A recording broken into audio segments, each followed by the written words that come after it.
Hey, look at that. Something's happening. Camera off. Yeah, but we're showing up, so that means that we're showing up live. But there's a delay there. That's okay. Cool. This is how every live video starts out. There's like, the guys are like deers in the headlights. Like, what's going on? Is there anybody with questions yet? Yeah. So yeah, there's a fair bit. Are we actually live, Goldie? Do you see it on the screen? Yes, but with such a delay, I don't know if they can actually hear us.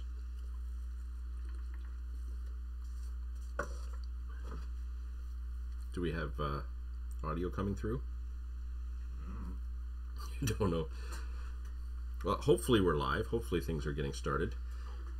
Let's just make sure Hopefully that didn't start with the audio like 5 minutes ago. Oh yeah, look at that. Are we actually live? Yeah. So now we can actually see that we are live. This is cool. This is happening. It's just throwing me off because of the delay. That's all. But we're live. Goldie got everything working. A little bit tougher than I think we originally planned, but at least now he knows for next time everything will be sorted out. So yeah, pretty excited to go live again. The last one we did out on the bank was great. It was a lot of fun. It really enjoyed getting the feedback from everybody else, answering some questions, sharing a few fishing stories. And we thought, well, we want to do this every month. It's something we're going to continue doing. And being April, being in Ontario, one of the best things that we could talk about right now would be trout fishing. You know, the trout season opener's coming up. And, you know, who better to have than our local trout expert, Dave Pendlebury, who also happens to be involved with Raven Tackle, who make some pretty killer trout gear. So, you know, we'll have an opportunity to answer a few questions maybe about some of the equipment if they have them. Maybe some of your favorite equipment, some of mine, what I've used of it so far. And, yeah, we'll just see how this goes. So far, where my mindset is right now, the way the weather has been, I've been dying to get out and start for carp. I know a lot of the guys are, but there's still that little itch that I need to get out and I want to go out and do some trout fishing. So I don't know how much it's doing that to you, because I know you sneak out every now and then. You had one the other day, didn't you? The way the season is kind of kicking off right now, it's like I really want to be fishing for carp. But it seems like the majority of people out there are like, the only people that seem to be getting into any fish are the ones that are fishing like warm water outflows, and yeah, and it's just not the spring so far where the fish are going to come easily or readily. So as much as I want to be on the bank getting the first carp on the mat kind of thing, realistically speaking, it seems like trout is pretty much where your effort should be concentrated right now. Yeah, and really, we have to say it's been, like, at least here with the Niagara River, the water's been really clear.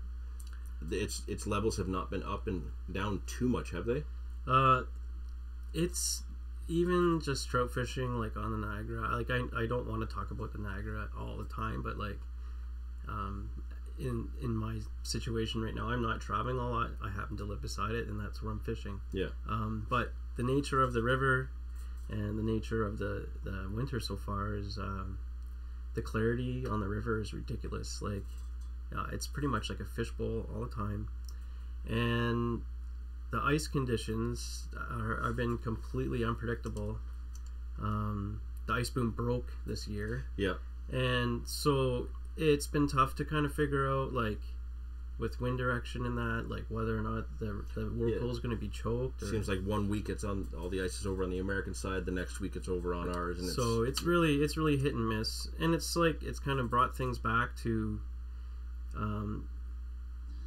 you know, not being able to figure out everything like online with a click and a couple of keystrokes. Like, you actually have to go out and do the legwork yourself, it seems, this year, which is kind of nice. But there are people that have been doing well on the river, and at times I have as well. But with the clarity and that's been in the river right now, it seems like it's not really the shore guys' game a lot of the time. It seems like the guys in the boats, Yeah. being able to be where the fish are a little more comfortable, are kind of making out. Going out over those deeper holes where they can get down a little bit further. Yeah, I we had a couple of good sessions as well, but it does seem like the guys in the boats are slaughtering them.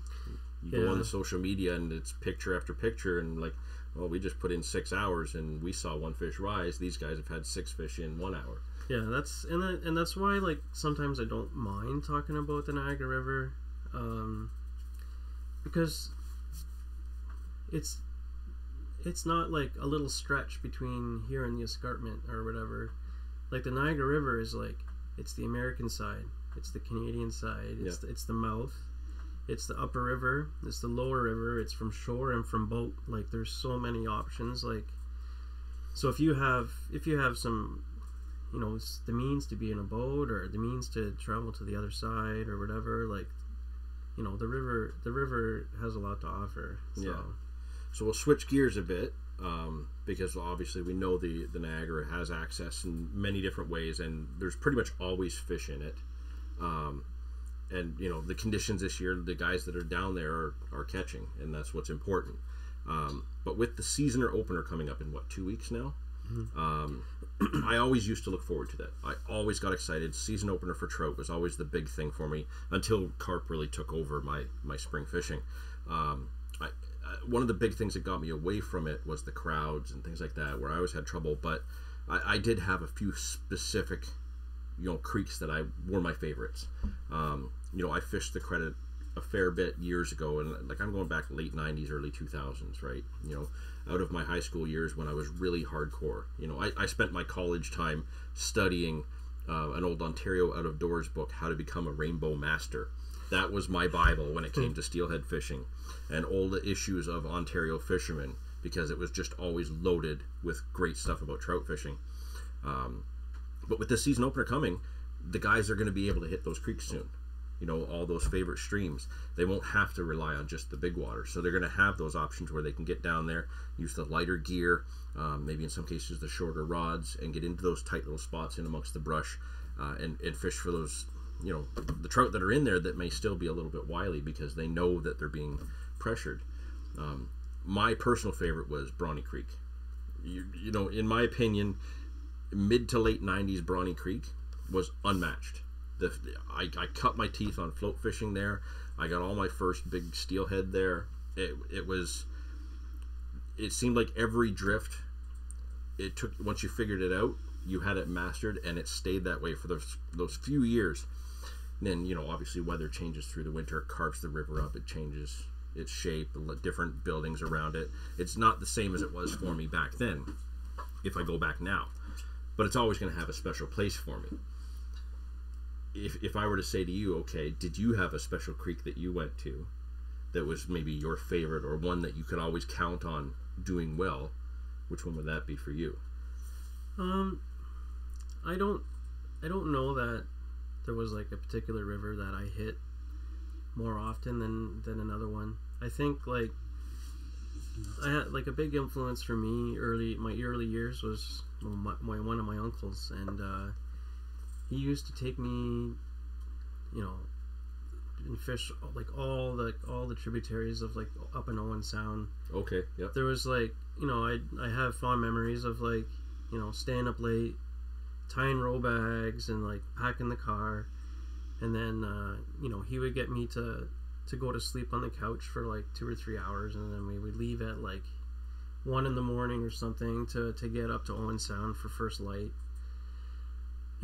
And then hiking in the dark down to the rivers and that. Like I loved, like, there was like all the rivers up in Owen Sound, without mentioning them specifically or whatever. Like I really enjoyed fishing up there. Like that, it had the feeling of like, you're somewhere special. Like there's the big like beach stone everywhere, and like, there's a decent sized shoreline, and like there's stretches where you don't see any buildings, and you do a lot of bushwhacking, and like fishing up there was special. And and it seemed like all the fish were fresh for whatever reason. I don't know if my uncle, he just timed his trips well or whatever, but yeah, you know what, I fished up there a for a number of years. My grandfather lived up there, and our trips up there were always something special. It was always something unique about. You could take the same tactics from down here, apply them up there, and you almost looked like a rookie. You know, you had to kind of refine it to be more specific to that area because it, you know, the current moved slightly different, or maybe it was colder water, so you had to slow things down a bit. But yeah, like I totally agree. The fish always seemed fresh there, always. Some of the hardest fighting trout I've ever had were up in, actually in some cases right in Owen Sound, like up by the grain elevators and stuff, right off 10th Street there. I loved fishing there. And again, some of the creeks and rivers we won't mention. Meaford, Big Head. Yeah. I love the Big Head. I got to go fishing there just 4 or 5 years ago with the buddy Brandon, and him and his cousin. Man, I've never been outfished so bad, and I've been outfished sometimes. This time, man, it looked like I had never touched a trout rod before. These guys knew the ins and outs of this river. They knew how these fish were going to behave, and they nailed it every single drift. So yeah, so my area kind of cut my teeth was down here. Yours was more up there. Yeah, in the early years, I spent the majority of my time up there, and it's actually like my memories aren't that vivid. I do remember using a proper rod. Like I think my rod was 13 feet or more. Like, and really? I'm pretty sure I was using a center pin, but it was so long ago. Like I don't even recall. But when my college years, like I was stuck way up north in Thunder Bay, and I did manage to. I was lucky enough to have a car when I was going to school, and I managed to make my way to the Wolf River. A lot of the rivers, like up in Thunder Bay, are like, it seems like it's almost like a mouth of the river kind of situation there to get into your steelhead. But I did manage on my own just to bushwhack and find some good drifts in that on the Wolf River, and I had some memorable fights there, and you know, but you know, through the years, it's like you just piece together, you know, and build on your experiences, and then hopefully you know, you become a better angler along the way.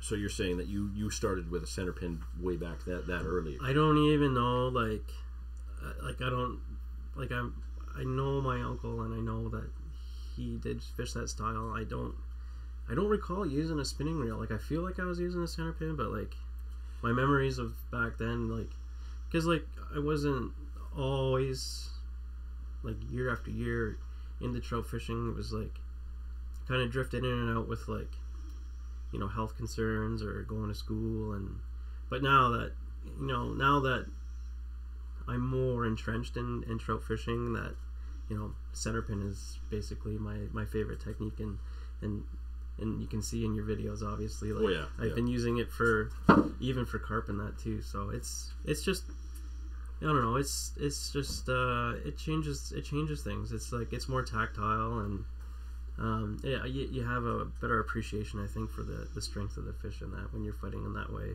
Yeah, it's definitely different. Like I didn't start with a center pin until I had been trout fishing with I started with a 10-foot rod and a spinning reel. That's how I fished Brawny. That's how I fished all those creeks, and that's how I even fished the whirlpool. Obviously, that creates a lot of line twists and a lot of issues. I wasn't really aware of how many swivels I should have on and stuff like that to take that out. But it was a number of years later, after I had gotten into the trout fishing, where I had started using a center pin. I think I had some old used beat up one that I had borrowed from somebody or got at a yard sale or something. I don't even know whatever happened to that one. But that's what I started with, and I have to admit, I did notice my catch ratio jump quite a bit once I had more control over the float and could steer it in the current, run those drifts a little bit cleaner. I was getting those bite detections a lot better. And as I upgraded slowly, you know, I used the same one for over 20 years now, until I started using that Raven one this past season. Yeah, I I can't go trout fishing without a center pin now. I will always have my spinning rod, and I always am set up to go back to bottom bouncing. That's where my roots are. Yeah. But I can't go to the creek, the river, anything. I can't go trout fishing, even in still waters in some cases.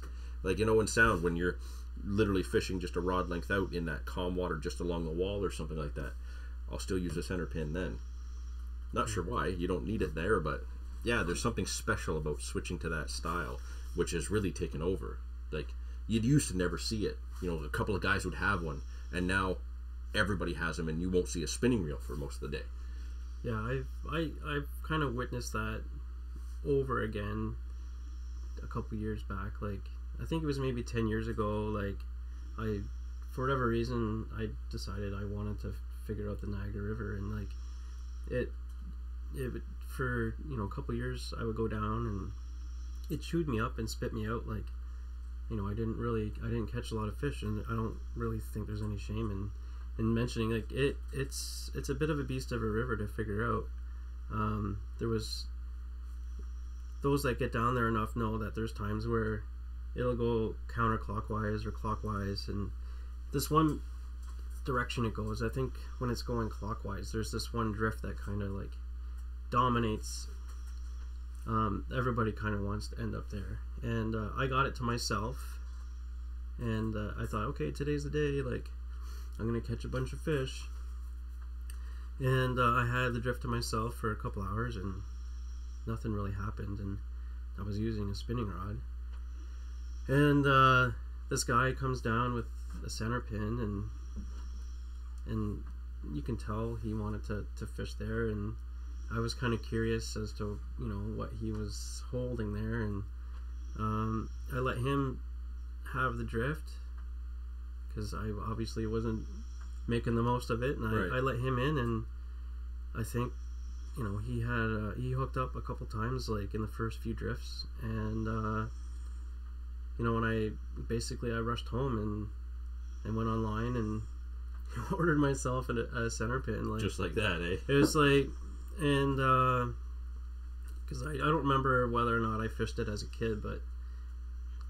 if I did, then I rediscovered it, maybe 10 years ago or whatever, and got my hands on one, and I haven't looked back. Like, I don't even remember the last spinning reel I bought. Like, I was gonna say, I honestly, when it comes to trout fishing, I haven't seen you use a spinning reel yet. And even when we're carp fishing, it's very rare when you bring a spinning reel out, you still got your center pin out. Yeah, it's the majority of the swims that I like to hit, like for carp, it's basically margin fishing. So there's no harm in using the center pin, and there's times where I think it gives you more control. Like, obviously you give up a lot on the casting. Yeah.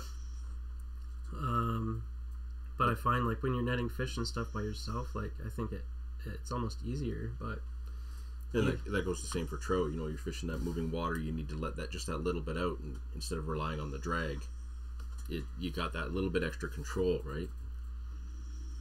Yeah. So when we've even used it down there for carp and stuff, like, not that one video we shot last summer, but because those were some screaming runs, they probably would have.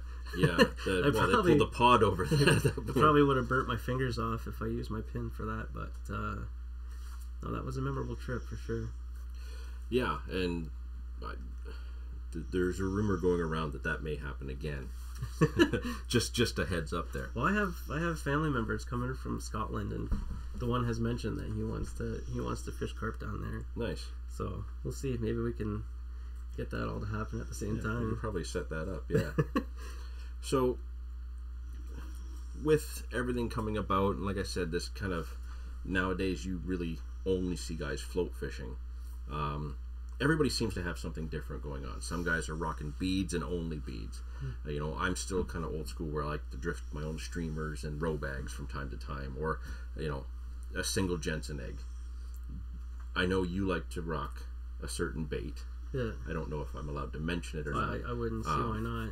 But it just seems like, back in the day, you only ever saw row bags and maybe some flies drifted. Now you've got this wide array of bait that guys are drifting under a float, and in some cases bottom bouncing as well. Do you think that maybe contributed to it being a little bit more difficult nowadays to catch some of the trout than it was back then? Because I find that as I've gotten more experience doing it, I'm having more trouble getting those 2, 3, 4, 5 fish days. Back then, no problem. 20 years ago, I could go down and know I was going to get 4 or 5 fish. Now I'm lucky if I get 1 or 2.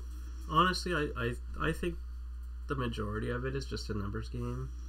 I haven't done my homework or anything, but I'm pretty sure like the number of fish that come into the river aren't the same as it has been in the past.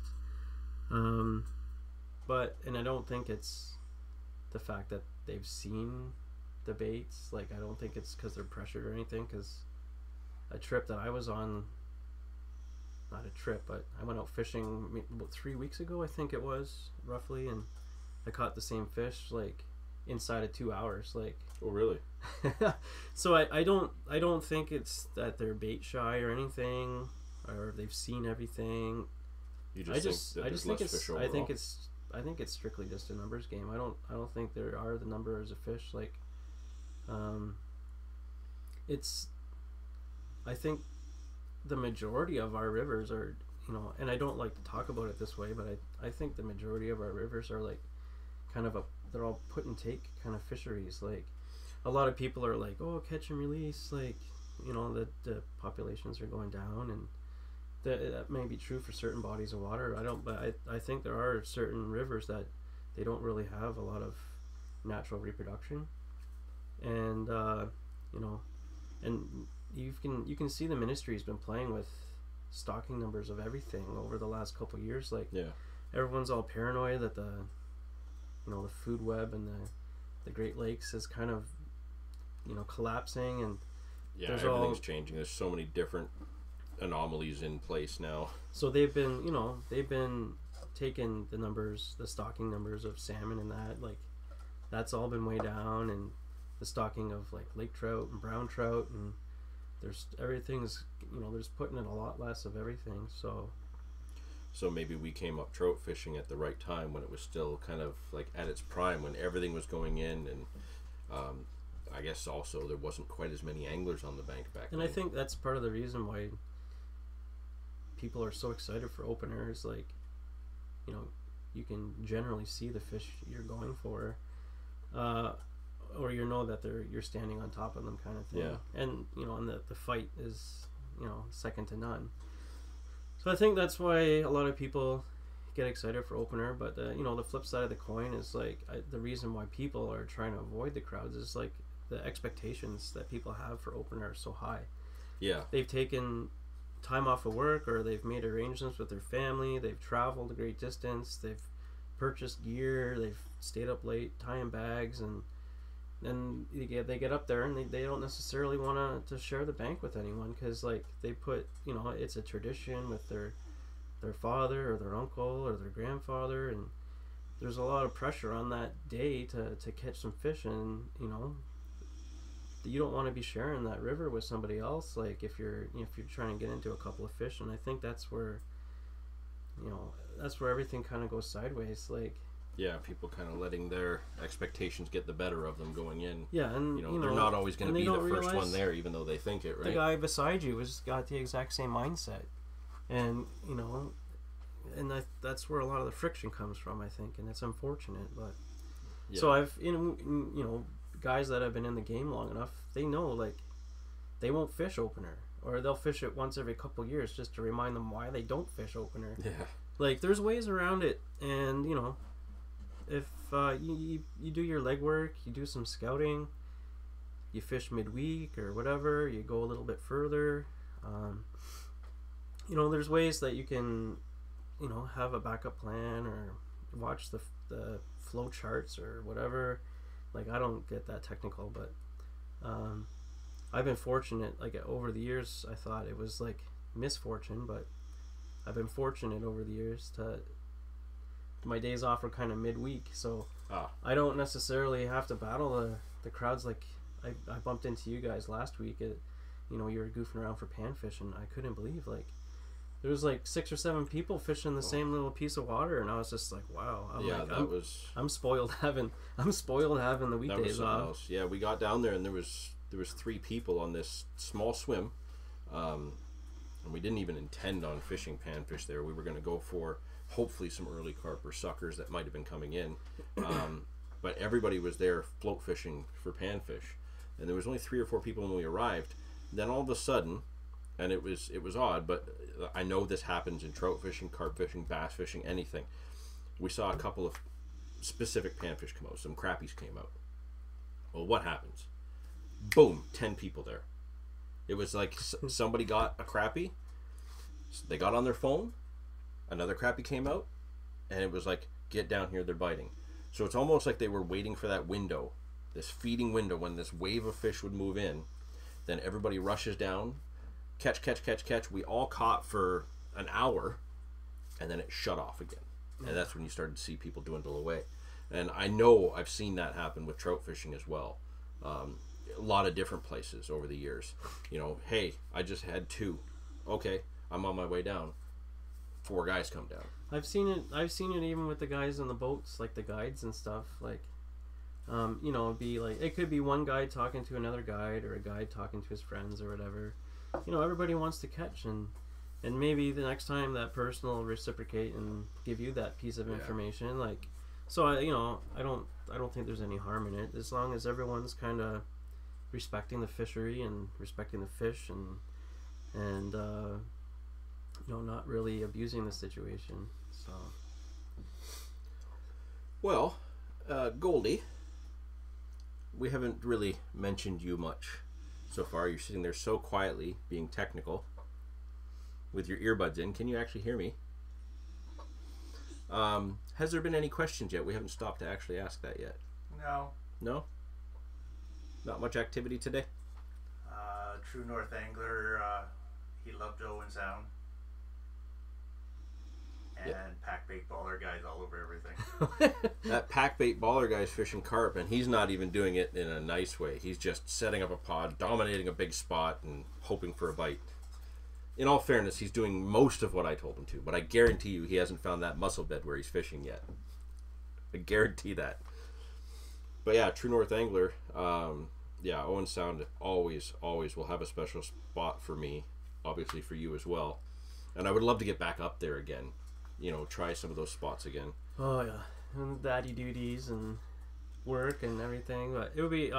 My uncle's been bugging me. You know, everyone's in the family's getting a little bit older, and everyone's kind of busy in their own lives, and you know, you tend to only see your family during the holidays or whatever. My one uncle, he's been putting the word out. He wants us to get up there together and go up Owen Sound Way and try to get like a little family fishing kind of going on. That would be cool.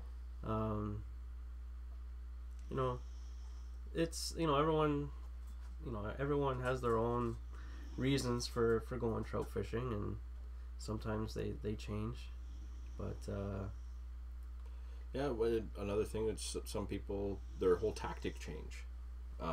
Like I always used to fish trout with my uncle, big fish angler Chad, as a matter of fact. We were always on the rivers, constantly drifting, casting lures, all that stuff, hardware and whatnot.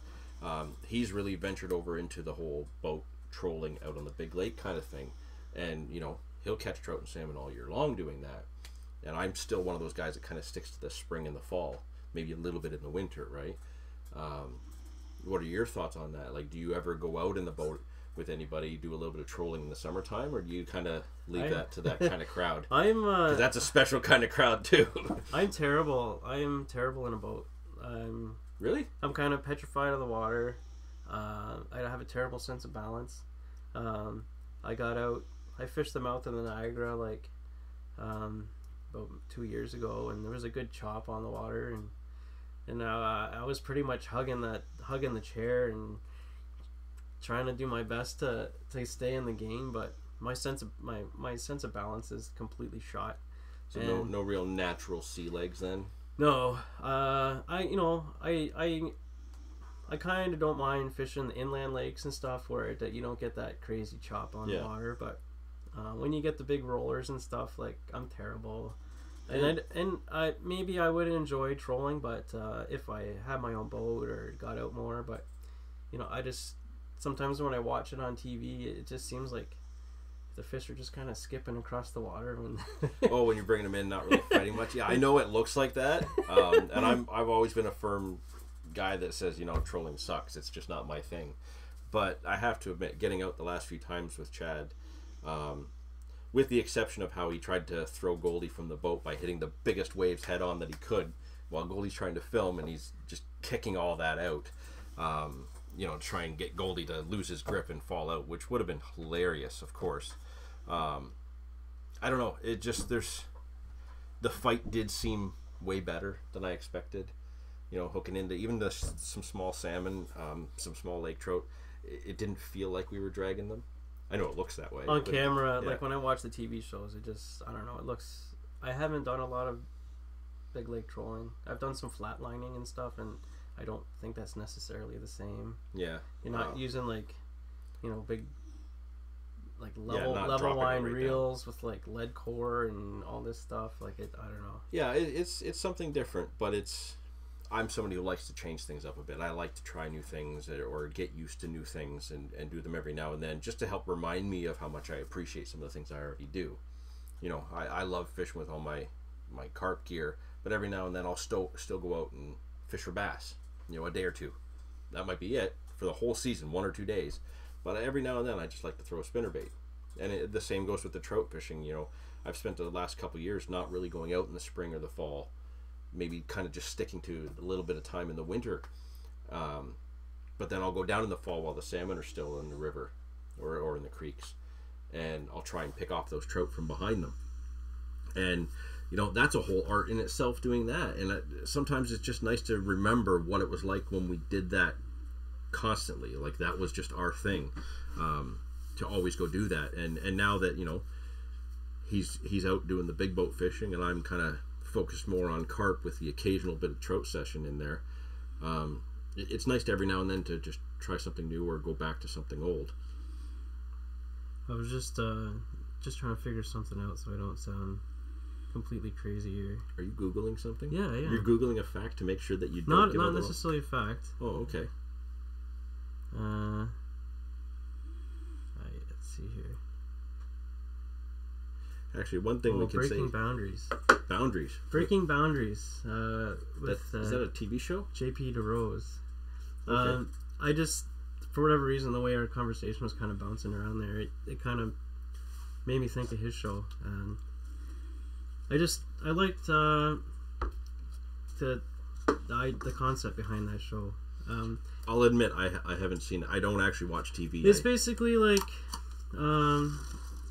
he takes guys that are really experienced in one aspect of fishing, takes them out of their element and puts them in something else. It's like he'll take like a trolling guy. That's cool. He'll take a trolling guy and take him fly fishing or something, or he'll take a fly fishing guy for bass or whatever, and then try to kind of mix it up. And there's certain skills and senses and things that you pick up, like fishing different styles or fishing for different species, that kind of translate across the board. So, and maybe if I gave trolling a better chance, then maybe it would make me a better angler for other fish. So I've always been a firm believer that a multi-species angler or a multi-discipline angler will always be better across the board at whatever it is they chase. It's just I just find that the guys that have always been, I only fish bass, if you try to get them to catch anything else, they flop at it. And it's great when you want to throw some shade or you want to get some friendly banter going back and forth, but there's nothing worse than going out with your buddy and he doesn't catch, right? So as much as I like to tease bass fishermen because they're too scared to catch big fish, I have to admit that if they would just go out and try some other things a little bit more often, I think it would improve their bass angling overall. I know that bass experience that I have, I used to fish a lot of derbies when I was younger. That has really helped with fishing trout derbies, fishing carp derbies and tournaments, things like that. Just being a well-rounded angler in a lot of different disciplines makes you more adaptable to different scenarios, I think. It helps you catch more fish overall. I'm just sitting here and having flashbacks of like the little bass tournaments I used to fish in. But it was an experience, right? It gave you something new to your arsenal. Don't you agree? Yeah, like it just, there's certain characteristics of the different species and stuff, and then how they're affected by clarity, temperature, all the different little nuances that affect the fish's temperament and that. And sometimes you learn that maybe some days you're just fishing for like a short window. You're not gonna rail the fish all day or whatever. Like, not like Goldie. Yeah. You can just go out there and snap his fingers and they're jumping out at him. No, I think definitely being multi-species gives you kind of more tools and makes you a better angler overall, for sure. Yeah, certainly something I would push more people out there. Don't just get into one style of fishing and think you're going to master that first and then try something else, because you'll get yourself stuck just doing that. Like, try something in the spring. Fishing changes throughout the year, right? Try it, all of what it has to offer throughout the year in your area, and the next year you're going to see a world of difference completely with your catch ratios and such. Now, speaking of new anglers and focusing on specifics, you brought some stuff. I just brought some different items here, kind of more so for reference in case we had some questions and such. Specifics being asked or whatever. Now, like, if someone's just getting into trout fishing, it just seems like, the TV shows, you don't learn as much from the TV shows as much as when we were growing up. I feel like it's harder. Yeah. I feel it's harder to learn specifics from the fishing shows outside of like when we were younger. I think that magazines, I don't feel like the magazines are what they were. No, I agree with you there. Back when we were growing up. 100% agree with that. I think the majority of people that are, when they're searching out advice or trying to figure out fishing now, it seems like for a lot of things, I think people are just reaching out to YouTube and that now, personally. Yeah, and you know what? It has its place. Certainly. I miss the old articles. Like, I still have some of my old magazines. I used to have a mountain of them, and I had to get rid of them. They just took up too much space. But I kept some key issues from way back in the day of like fishing facts and Ontario fishermen, some old Canadian sport fishing. These were all a lot of in-fishermen as well. But these were all magazines that had really, really detailed articles that really focused on every little aspect. And nowadays it's just kind of this is what you're going to do in your session, and we only have a half a page to tell you that. It just seems like everyone's kind of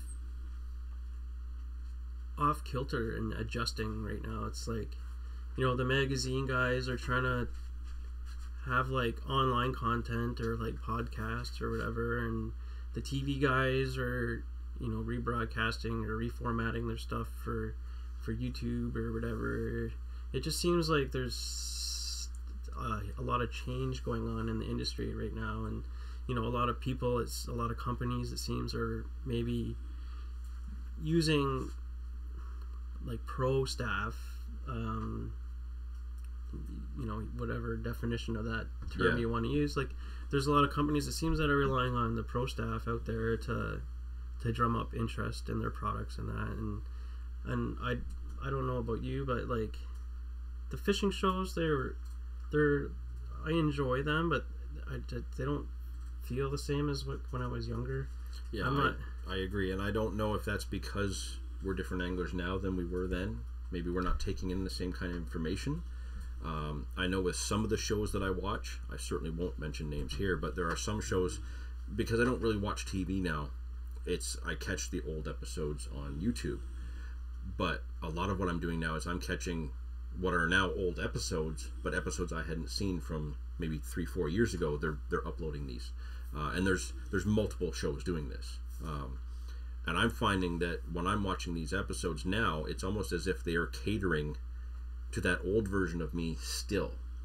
Like, they're treating every episode like it's somebody's first episode, which I can understand. You're going to do that in, you know, certain films and certain TV shows, comic books, different types of media. You want to treat it like it's somebody's first. But at the same time, you've still got this core audience that has been there for 30 years for some of these shows that they've been running that long, 20, 30 years. And if you continue to keep focusing on just that new person aspect or that new angler aspect, you're going to lose your audience. And I'm a prime example of that, where I can't be bothered to look at that stuff now. I want to see the guys that are out there on the bank yesterday. I want to see what they applied and how that's, because that's another part of it. It's instant. Yeah. Right. That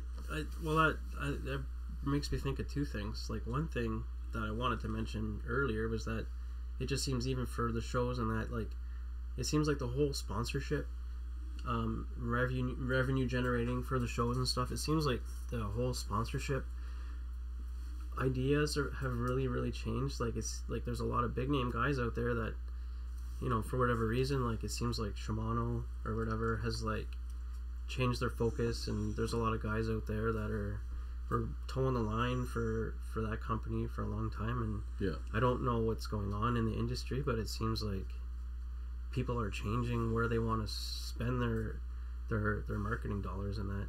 But the other thing, the flip side of the coin, talking about, like, really recent, like, content and that, there's, like, a lot of guys, like,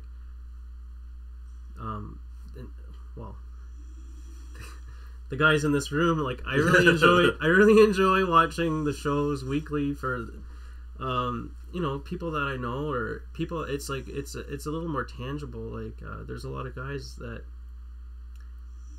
are just in it for the love of the sport, and I find myself kind of gravitating towards people that are putting out content and stuff because they enjoy it, and they're not constrained by making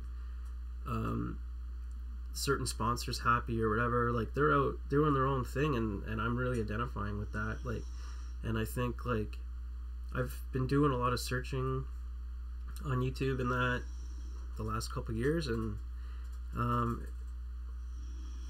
you know, it seems like some people, their content isn't as good as other people, but, like, you know, they have so many subscribers and their channel really takes off, and then there's, you know, other channels, like, they put out a lot of content and it doesn't really seem to get as much traction or whatever, but that's kind of what's refreshing about YouTube right now. I don't know. You're not limited to, you know, what's on Saturday morning or whatever. You can suss out, like, specifics of what you want to learn, and you know, you don't have to wait for that article to come out. You don't have to wait for that magazine to get published in September where they're, like, saying, oh, the trout are coming or whatever. Like, you can get ready at 11 o'clock at night. Like, after you put the kids to bed, you can watch, you know, whatever you want. And so I think maybe that's part of the reason why the industry seems to be kind of shaken up so much, is, like, people don't want to wait. We're certainly society's like that now. Now, one thing, I'm still somewhat old school. I'm still somebody who likes to keep reference material in my vest or in my jacket. And I do have one of these. And I just want to mention it because it's here. Yes, all that content is out there online, but how many guys you run into on the bank that don't want to pull out their phone and bring up anything on the internet that you tell them, hey, check this out, because they don't want to kill their data? Or, like in our region, we can't go down to Fort Erie and stay on the Canadian side without getting roaming charges because it thinks we're in the States. Yeah. Right? So, there are certain things out there that are still available that you can pick up. Raven does this float fishing guide, and this is great for starters and new people, but also there are some things that, you know, having been quite experienced, there's stuff in here that I didn't know. And this is still kind of useful, so this actually still travels around with me in my jacket in case I want to refer to it.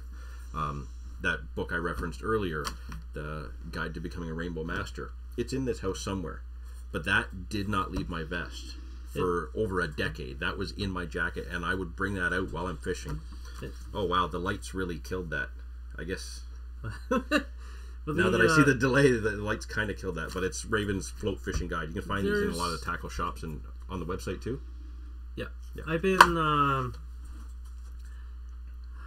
walking around in some bookstores and that, and you'd be hard pressed. I haven't really looked, but I don't think you can find any sort of information about centerpin fishing. Like if you were to go through a bookstore, I don't know if there's some sort of void or whatever. Or like if you wanted to find fly fishing books, they're everywhere. There's 1,000, and they're still being made. There's 1,000 fly fishing books and probably 1,000 bass fishing books or whatever. But you know, there's, I guess maybe that's part of the mystique of, you know, they call it the dark side or whatever. Like centerpin fishing it's still kind of a secret. Like if you were to walk down a main street with a centerpin reel or whatever, like I'm sure 90% of the people still think it's a fly reel. Would think it's a fly reel. Even people that know how to fish would probably still a high percentage would think it's a fly reel. So, wow, is it just me or can we actually? Sorry to cut you off, but like my dog is snoring so loud. How is that, Goldie? All you can hear. It's all you can hear is the dog snoring. Coco, oh my goodness! I think Coco's got sleep apnea. No, that's me. I have a machine I have to use. We're getting a little personal here. Well, it's part of it, man. I'm not in the best shape. I don't get down to the rivers as much as I used to, and that's part of what I used to do to keep in shape, right? Like fishing in and out of the gorge keeps you in shape. You can't. Wow, dog! Hey, wake up! Wake up! Oh man! Sorry to startle you. That was great. So. I kind of shuffled myself a little bit there, but you had mentioned that you were doing research and looking for things, and I know that one of the things that you were looking for was actual like footage, videos on centerpin fishing and things like that. So I just want to throw this out there. If you haven't seen it yet, Dave did an introduction to centerpin fishing video that we posted 3 weeks ago. It's on our channel now. Massive response to that right away. Like people were watching that and eating that up. And do you think that's simply because there's just not a lot of that out there to help people get started in picking and choosing what they need? There's not a lot of information, even on YouTube, I guess, to get into centerpin fishing. There are a few videos that have been put together. That are, you know, each video is like lacking in something, whether it's, you know, production quality or the actual substance that they're trying to give to you. But you know, and I felt there was room for a video like the one that I had made. Like it wasn't, the production quality I don't think was through the roof, but at the same you know, the other side of the coin is like I tried to keep it kind of lighthearted and not really beat you over the head with like the nitty gritty of every aspect of trout fishing. I tried to just give people enough information that they would be comfortable to kind of get on the river and tackle it on their own. You know, I think one thing it definitely did is if people want to know what equipment to go get, you definitely covered the equipment part of that really well, as far as, you know, all the different kind of reels that are out there now, because you're more familiar with Raven, obviously that's what you covered. I even stumbled like trying to go over the different companies. Like I missed a lot of them just because I was off the cuff like for the majority of that video. Like there are a ton of companies out there, even some bigger companies. I think Lure Jensen actually has a centerpin that's just kind of hit the market, and like their own. I think they have their own line of like kind of mooching rods and float rods and stuff. More like West Coast type stuff. I think they kind of have it positioned as West Coast, but like there's always been like little independent like reel builders and stuff where like the only information on them is like the piece of paper that's in the box, and once that piece of paper is gone, like if you go online, it's as if that line of reels that I've been using forever. Well, I bought that reel in 1998 and I retired it last year. you cannot find information that reel even existed at any point, and they were like a numbered run. I run into the odd people every now and then that they remember them, but nobody knows where to get them. Nobody knows whatever happened to them. Yeah. So yeah, a lot of those independents, they pop up, they make a great product, and then they disappear. There's a lot of guys out there, even locally, like in Toronto. There's a couple guys in Toronto, like Bear Float Reels. They're kind of just out in the last couple years. EBA Reels. There's lots out there. Yeah, like, and you don't really have to go that far now. Like, there's, I think in the past for Canada, like, I think it was just like Islander and Raven kind of thing. Like, yeah. But in the last 7 years, it seems like the number of manufacturers, like small batch kind of manufacturers and larger companies changing their offerings, like Okuma and Rapala, like, and I guess with Lure Jensen being an offshoot of Normark or Rapala or whatever, like, yeah, I don't know who owns it. There's a lot of options out there now, and I think like everyone has their opinion as to like how someone should get into the technique for centerpin, and everyone you just have to do what's right for yourself. Like, you can obviously like listen to what everyone is saying and the advice that they're trying to give, but everyone will probably say, you know, don't buy the cheapest reel like off the mark, thinking that, because it seems like I watch social media, and it seems like you scroll through someone's like Instagram, and like if they got into centerpin fishing 2 years ago, by their second season they're already on like their third reel or whatever, because it's like they love it and they progress and they think that, you know, a more expensive reel is gonna, you know, catch them more fish or whatever, and I'm not putting anyone down for spending extra money on a reel. Like, some of them are just, there's more to the craftsmanship or the look or how it balances with your reel or with your rod. Like, there's a lot of things that are personal preference, and like if you just want to get into the game, like I gave my 2 cents in the video. Like, I thought, you know, go out and buy something used. If you can track something down and if you're comfortable doing that. And but that's if how not, I started. I bought a used not, one or something. The price point of a lot of reels out there, like, you know, it's not that cost prohibitive to kind of get into the game. Like, for $200 you can get like off the shelf, like brand new reel, like whether it's Okuma or Rapala or something. Like, you can get out there and get started. You know, I would maybe advise against getting like the $40. Yeah, don't go on those websites that have the really cheap reels. I'm sure there's some people that have success stories with picking those up. Like, I've seen too many stories where they're not. It's, and like I grew up as one of those guys that, like, I have a very limited budget. I got to buy the cheapest stuff I can get to just get me started, and then I can justify the bigger sale. And, you know, sometimes with your spouse, that's the way you got to go. Start cheaper and then work your way up. But I cruise. If your spouse only knows about the $400 and $500 ones and you spend $200, guess what? You still win. I've been cruising through, like, you know, the different like online used kind of market sort of situations, like Kijiji or the different groups on Facebook and stuff, and it seems like it's not like there's a huge stockpile of used center pins out there. Like, yeah, it seems like somebody puts something up on a chat group or whatever, and then, you know, you'll see like the thread will be like, oh, PM me, and then it'll be like, oh, the reel's gone.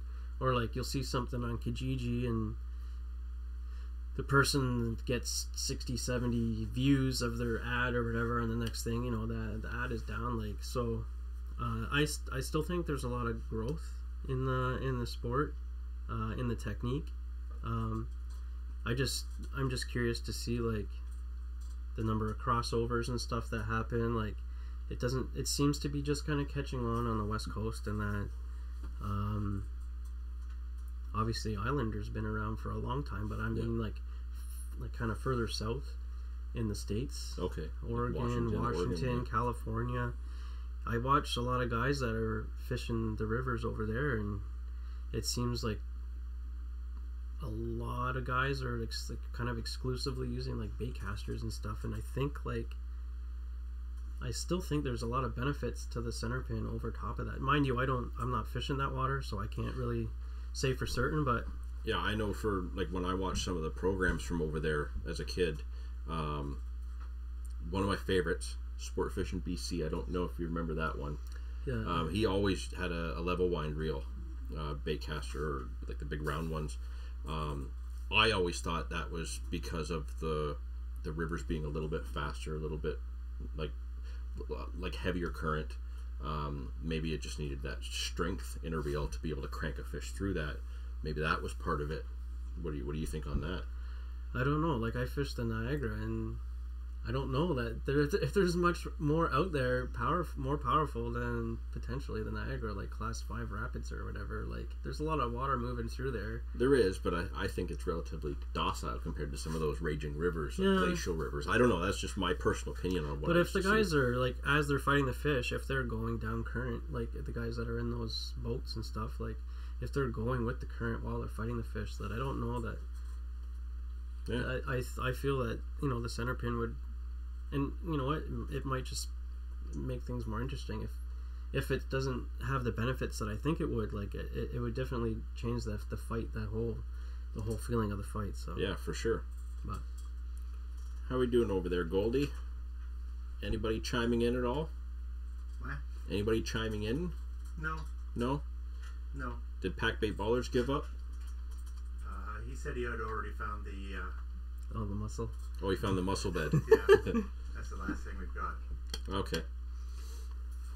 All right. Well, how long have we been going for so far? You're not sure? 57 minutes. 57 minutes. Okay. Waiting for... So, I want to go back a little bit to your the center pin video you did. You covered some basic tactics and techniques in there, but one thing I don't think you really addressed, or maybe I missed it in there. You did cover that there was a lot of different float types for float fishing and center pin fishing. Like there's an assortment of them there, and obviously there's more than that. Now, in your opinion, obviously every river and every type of fishing is different, and that's why we have this variety. Is there any kind of run-of-the-mill one that you would kind of focus your attention on? Like I'm a guy that I pick like 2 floats and I stick with that, and I change my shot pattern to either have it higher or lower in the water. Do you do the same sort of thing, or do you specifically like go through all the different ones for different conditions?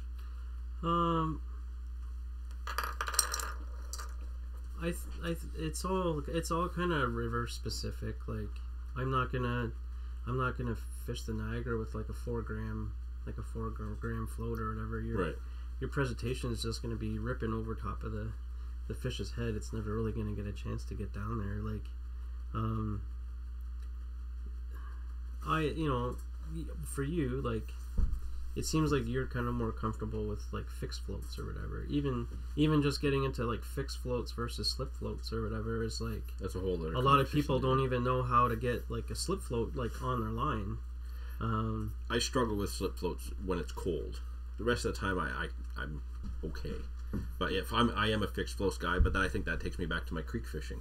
I don't carry like 1,000 floats with me every trip or whatever. Like I would probably, if I were to go and fish a smaller river, I would have to probably go out and buy a couple floats, because like really the floats that I use on the Niagara I don't think would do me any good anywhere else. Like I'm using like 16 gram like slip floats or whatever. Like I do have there are times where I'll carry a couple 8 gram fast and deep, or 11 gram kind of fast and deep kind of floats with me, and I might be able to fish the smaller rivers with that, but I don't know. I don't think I have any really the tiny narrow ones, but yeah, like for the smaller waters, I was always these and pencil floats, like the really just super narrow ones. They were my favorites. It's been a while since I fished some really tight water, like a lot of guys will call it like ditch fishing or whatever. Like,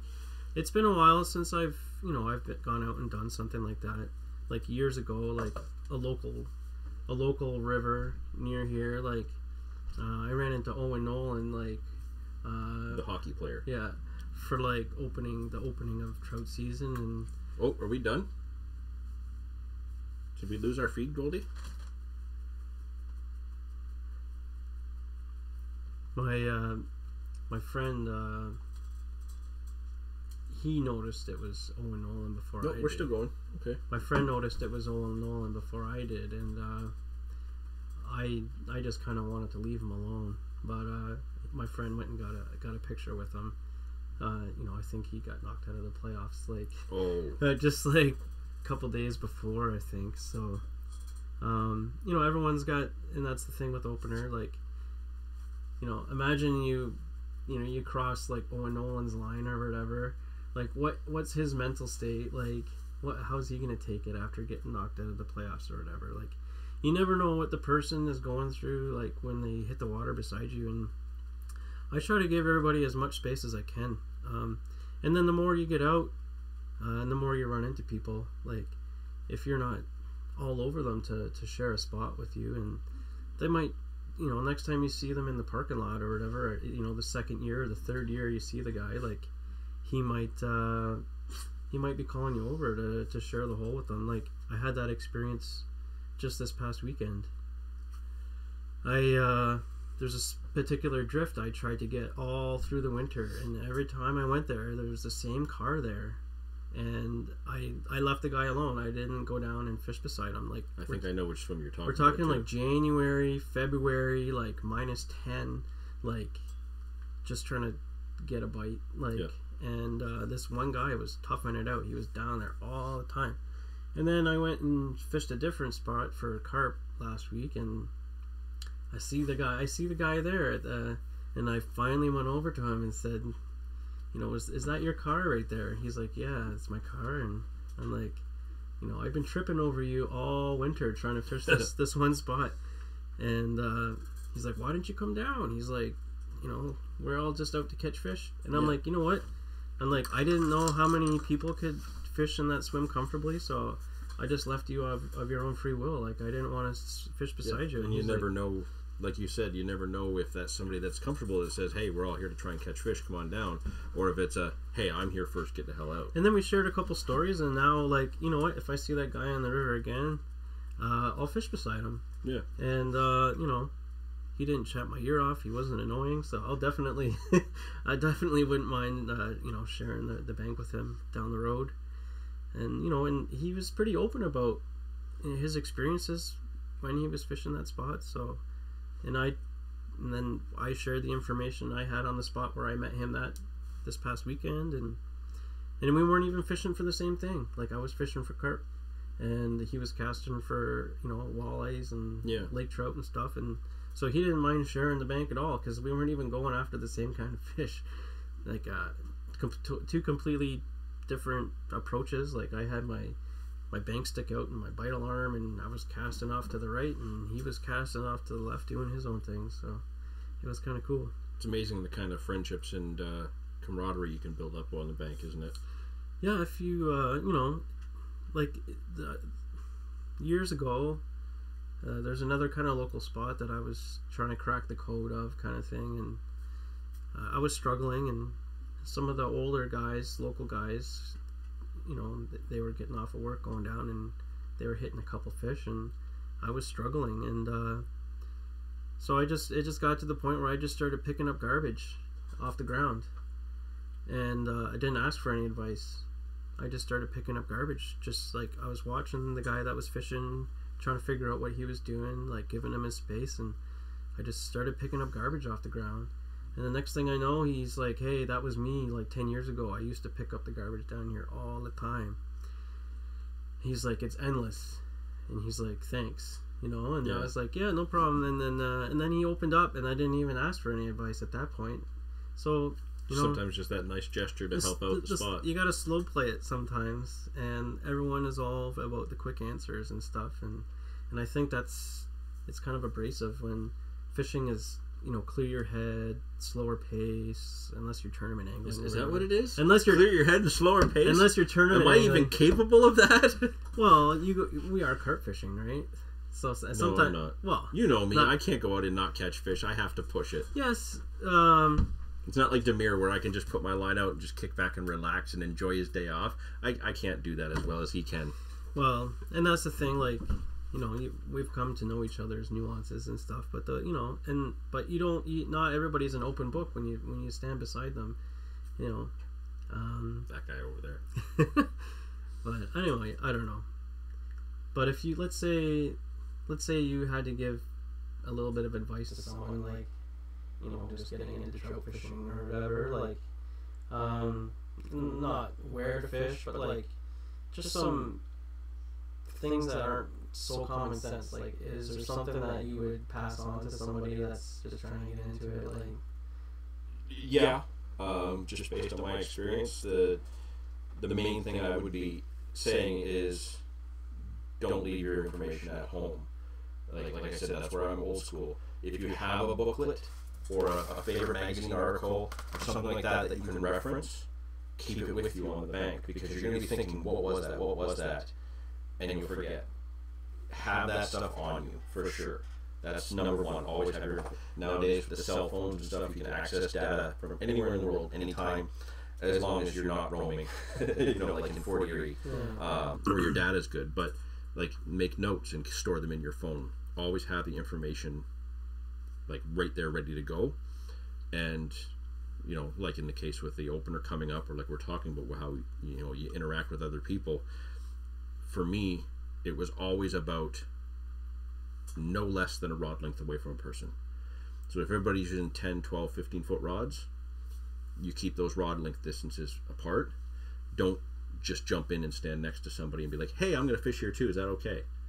Because it's not going to go well. No. So if you start out with keeping space, and let's say you hit one, well, that guy that's been fishing there the whole time and maybe fishes there every year, really knows that spot, sees that you hit one at the tail of the drift or something where maybe he doesn't, he's going to say hi. He's going to say, oh, nice job. He might even come over and land that fish for you. So starting out with your distance, you can slowly close that gap over time. Those are the two things that were always most important, that I wish I would have known. I learned those the hard way. I had no fear of just moving in thinking everybody was like-minded, and I would sit on their lap and cast right beside them, and I had a few scares because I was a very small guy when I was younger. I got pushed around a little bit. But number one, absolutely key, keep your information with you. If you make notes, or you have a favorite article, or like I said, your digital device nowadays, if you have access to that information, you don't have to question yourself. Did I remember this right, or am I doing this right? You can get that information, look it up, and be sure to keep that confidence while you're going. Those are my main things. What about you, Dave? Yeah, I would say definitely the etiquette and everything. Like, you got to follow the rules and the etiquette and all that. But outside of that, I think if you're going to be successful when you're just getting in, you got to watch what's going on around you. Don't go in with any preconceived notions. You have to have an open mind. You have to have a backup plan. You got to be able to read the water, and if you don't know what that means, then you probably have to do a little bit of reading. Definitely some research to come. You have to think like the fish. Like, how is the fish going to move up through a hole or through a stretch of water? Be flexible with your baits and stuff. Know what the primary food source is, if you can, and that might, and then whatever the fish are hitting, it could change through the day.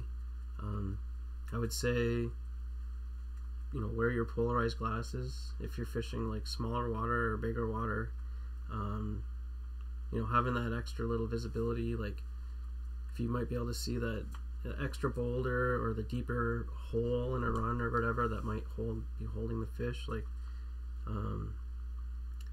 now I know what I did wrong for all those years. I hated wearing polarized glasses. I never used to wear sunglasses when I was younger. There's a safety aspect to it too. Yeah, nowadays I know that for sure. That's why these tint. But back then I didn't think about that, and I'm sure I missed fish because I walked right by them. Guaranteed. It makes it. It's little things, but change your line. Yeah, change your line. Like I probably don't change it as much as you do. I don't know what kind of guy you are, but I'm a once a year change line on all my reels kind of guy. I'm in a kind of different situation though. Like when I first started working with Raven, like I wanted to buy all the old reels, so I kind of would understand where the company came from and where it was going. So like I don't fish the same reel all the time. So I'm kind of like a bit of a reel. It's a dirty word, I guess. Kind of a gear hoarder, I guess you could say. So basically, if the lines start to get a little worn on this reel, I'm going to put this one away for 6 months, and I'm going to use these 8 over the next few weeks. But that's kind of how it goes. Yeah, but no, like if I learned the hard way, like a lot of times, like fishing on the pier for salmon in the fall, using a reel that was sitting in the trunk of my car, in the back seat of my car, and when it was 30 degrees out, and obviously that line's going to deteriorate. I had the most amazing salmon day I've ever had, and I only landed one fish because my line was crap. Like it was breaking off on me. It was so frustrating. And then I go back the next time with fresh line on and don't get a sniff. Like, like you gotta, change your line, do all the little things. Etiquette. Pay attention to the weather before you go. Mm-hmm. A week before. Yeah, the week leading up to it for sure. It could completely change where you want to end up, or where might fish better. Understand like how precipitation affects the different rivers, how long they take to clear, and what volume of water they can handle before they blow out or whatever. Like, so what I'm gathering from this, Dave, is your one tip to offer a new angler is learn everything. Research everything, because that's pretty much what it comes down to. Really, look at every little detail. I guess we do in a sense. Like, I never thought I would pay attention to the wind, but like now that I've gotten that's an eye opener, isn't it? Like, and growing up, they didn't really talk about the wind too much, but like where I fish now, and even for carp and stuff, like it kind of changes. It does make a difference. It's unreal. Where I'm gonna fish, what the wind has been like even 2 or 3 days before I go, where the predominant wind has been blowing and stuff. It could change whether I'm fishing like, the Lake Erie or Lake Ontario or whatever. Like, because the same wind is going to affect both bodies of water differently. Completely different, yeah. And it's the same thing for, I guess maybe if I was more of a boat angler, that would be more second nature for me.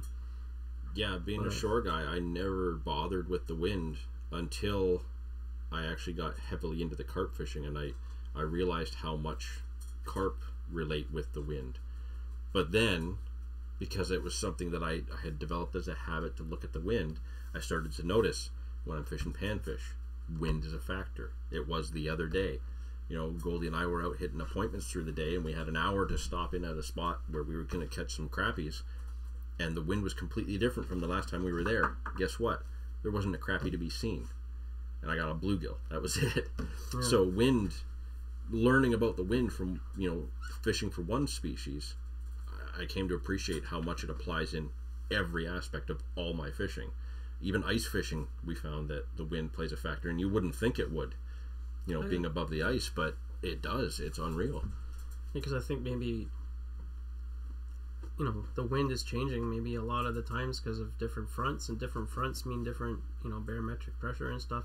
I haven't gotten to the point where I pay attention to the barometric pressure in that. Yeah, that was something my grandfather did. I could never wrap my head around it. For me, it's like, can I get out? And then if I can, where are my best chances. Yeah. But like, I'm not gonna not go one day because the barometric pressure, or the moon phase, or whatever is not ideal. Like, but you pick and choose. But you know, the more you take into consideration, the better off I think you're gonna be. I would. Yeah, it makes complete sense. It really does, and without overthinking. Well, the overthinking comes later when you've put all these things together and you realize, okay, I've looked at this, and then I blanked. Yeah, and then you're gonna overthink, but it's gonna happen. That's why they call it fishing and not catching, right? Yeah, I like to call it catching though. Yeah, I don't say, hey, honey, I'm gonna go fishing on Sunday. I'm gonna go out Sunday and I'm gonna catch fish. I'm gonna go make a nature video. Yeah. Hey, we have a couple of those just walking through the gorge, and somehow they have 3,000 views. The video right beside it where we're catching fish, they have 12. You know, it's hard to say, but there's a lot of factors that come into play in fishing overall. You know, we tried to stay a little bit on topic with trout fishing, but really, overall, fishing in general all has the same basic principles. Do your research, look at all the little details that you can, and you will catch more fish in the end. Really. Yeah.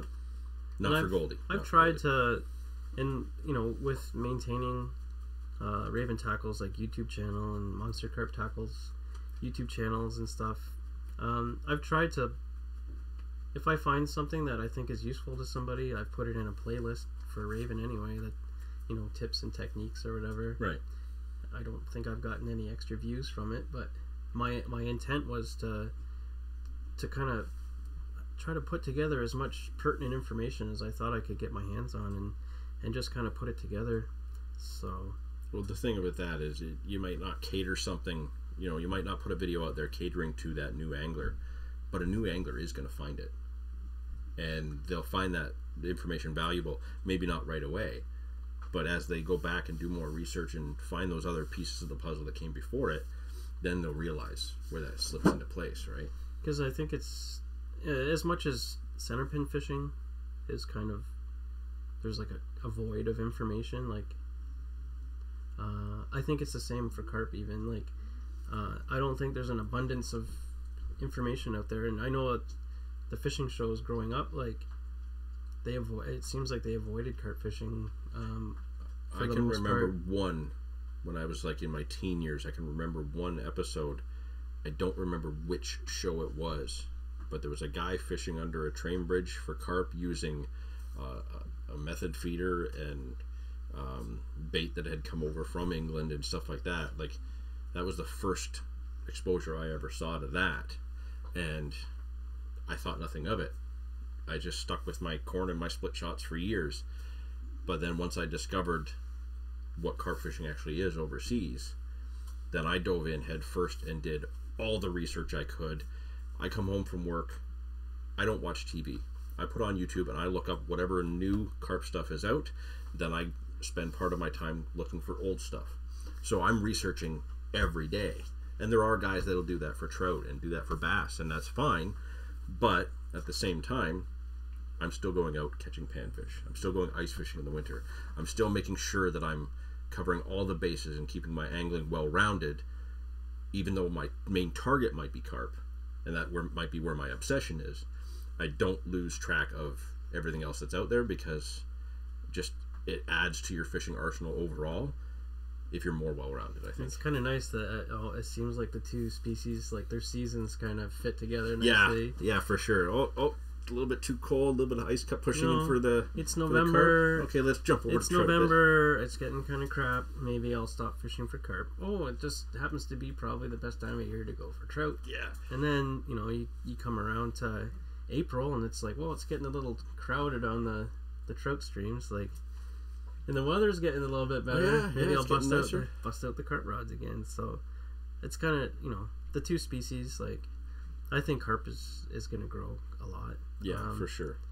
And the nice thing is where we live in the Niagara region in general, not just the river, but the whole region in general, you know, we can go fishing for trout tomorrow, or we can go fishing for carp tomorrow, or panfish, or, you know, we've got a very wide variety that we can go after, and that's another nice thing about, you know, being well-rounded and being on top of your game, looking at the weather conditions. The weather's going to be crap tomorrow.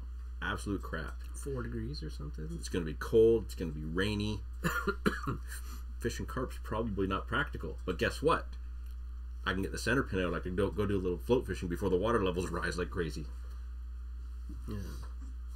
Which I might end up having to do. And Goldie will just sit there and watch. Yeah, I'm talking about you. I can see his face in the screen there. It still says camera off, but I see his face there, so I know something's working. Well, I think we've covered a lot of the bases here. We've teased Goldie a little bit. It's a shame there wasn't many questions that came in. I was really hoping some people would ask some questions specifically about center pin fishing, and hopefully we would try to answer those. It would be nice it would be more spontaneous to field them as they come in, but like obviously if they they catch wind of the video later on, then... Well, that's the other thing. You can always send questions in through the Instagram page for the Anglerphiles, Facebook, and the same for Raven. All the social media is there. It's not like it's hard to get the questions to us. Oh, wow, Goldie's really on the screen now. I trip over some of the notifications, I'll eventually get to them kind of thing, but like I'm getting notifications from all the different media for Monster, and then different media for myself, and then different media for Raven. So, well, my phone is going off, and sometimes it takes me 5 minutes to figure out why it went bing. But if it helps, they can always send the questions our way. Goldie and I can always forward them on to you and hopefully get them answered. But Raven, Monster Carp Tackle, they both have their own social media. They can reach you or whoever else is behind that. And subscribe to this channel. Well, yeah, subscribe to this channel. That will definitely help. But also, Raven and Monster Carp have their own YouTube channels where there's useful videos on there as well. Maybe not as flamboyant and exciting as ours, but they have the products. They have, how to use them in there.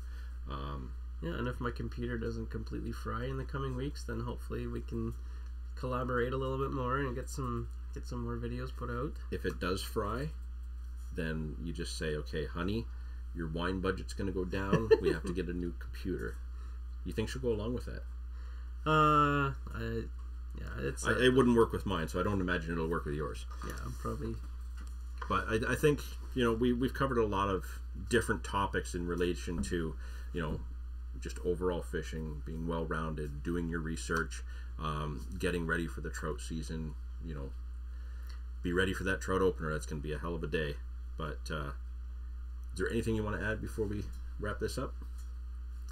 Yeah, I put you on the spot again, Dave. No, I don't know. There's a few things that I guess I thought I was going to talk about them, and they hadn't come up yet. But maybe I'll just kind of glean over them quickly. The whole bearing debate with center pins and stuff, like the spin test. Like, your reel doesn't have to spin for 7-12 minutes or whatever to actually catch a fish. So if you're thinking about getting a used reel, upgrading the bearings is not a big deal, and you can do it if you want. And then just social media heat. I don't know. There's just so much negativity with trout. Thankfully, it doesn't seem to have really filtered into carp so much. I've heard stories of it, but just for whatever reason, it just seems everyone that's trout fishing is so negative and stuff. So, just picture where you were when you first got into the sport, and what the learning curve that you went through, and now on top of that, people have to learn not just how to cast and catch and where to go and the rules and regulations, but on top of that, they have to understand that social media kind of plays an impact in a lot of things. So I just wish people, when they reach out to Raven and they want me to share their photos or whatever, I've stopped it for the most part. But if somebody really wants me to share something, that's great. Just make sure you're taking care of the fish, and then I try not to get too specific with backgrounds and stuff, but you can do whatever you want. Just be prepared. Like, just the nature of everyone that is involved with trout fishing or surrounds trout fishing. Like, it just seems like it's a kind of a hot button topic. So yeah. But opener's a great place to cut your teeth for trout fishing. And well, quite often it can get better after that. Like you said, you go for trout opener, you got a hectic day with a lot of people. But if you then go again 2-3 days later, midweek, it's a whole different world. Yeah. And you can experience maybe the better part of that style of fishing and appreciate it more because you saw what the opener was like. And not every place is like that on the opener. A lot are, but if you do your research, you can find some space on opener. It's always there. Yep. And, it depends what your goal is. If your goal is to catch a dozen fish or to enjoy yourself and catch 2 fish, I want to catch a dozen. I don't know. Sometimes I make that judgment call. Like,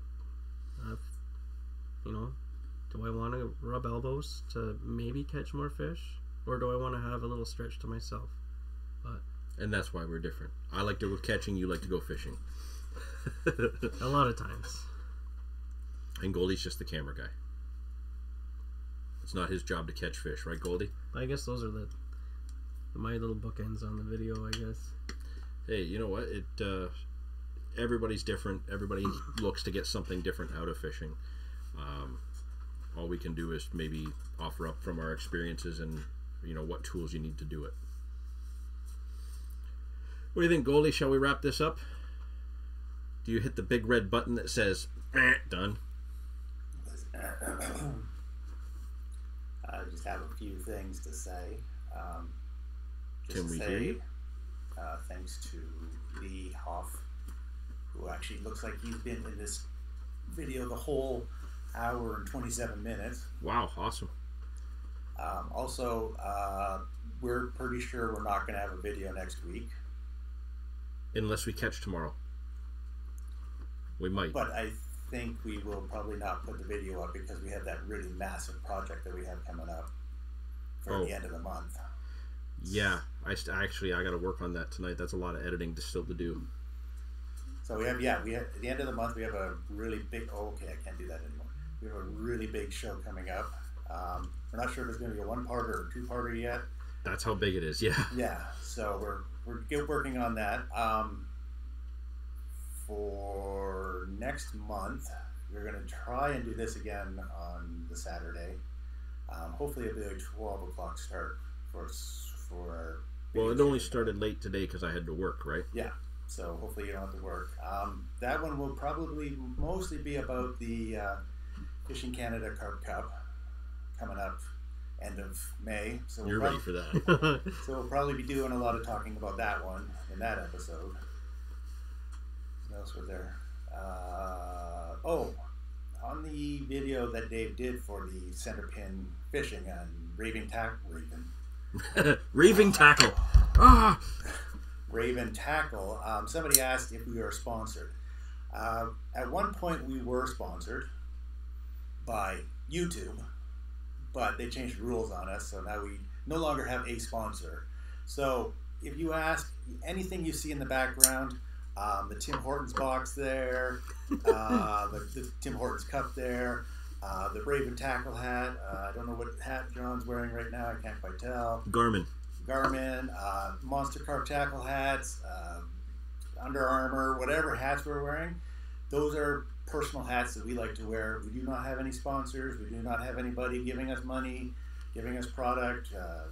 You get lots of questions about that? Actually, yeah, we do. It seems like if people see you on YouTube, they just assume that you're getting all this stuff. And we throw a lot of branding in while we're out there, and it's just our personal preference. That's the stuff we use. Yeah. I like to share with people, hey, I use a good product. This is what I use. I'm not being given anything to do that. There's no expectations in the end for that. But it comes back to what you were saying earlier.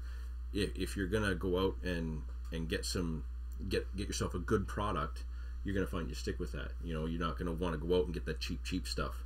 No. If you find something good, you're going to stick with it. You're not going to keep upgrading, right? And that's what we do. We get what we like to use and we share it so that people know, hey, this is an option that's out there.